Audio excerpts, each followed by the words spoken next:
And now the International Atomic Energy Agency has expressed support for the Japanese government's plan, saying it's standard practice to release nuclear wastewater into the ocean. That's quite surprising. And then, of course, Fukushima residents and neighboring countries have good reasons to panic about this discharge.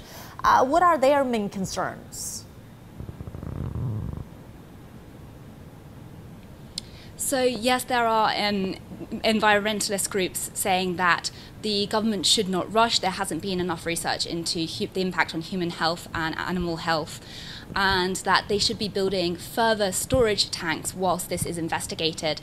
But the important thing to remember is that this is one small part of the decommissioning process.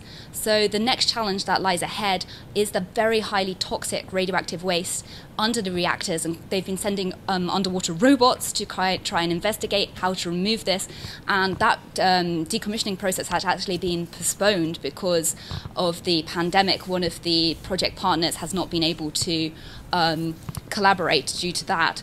But I think certainly in terms of issues of trust, whatever happens with the next stage, the government's got a long way to go to win back people's faith. There's a huge anti-nuclear sentiment here, and the people in Fukushima, the head of the National Fisheries Cooperative as well, met with Prime Minister Suga Hiroshikishi, saying that what is the steps is the government going to take in order to protect the reputation of Fukushima? Currently, Fukushima is considered by many to be, is associated with danger, and there are still 15 countries and regions that have restrictions on importing Fukushima produce. So that's one concern. How is the Fukushima economy going to recover? The fishing industry, many have left the Fukushima fishing industry, and there are reports that the catches are still much smaller than what they were before the pandemic.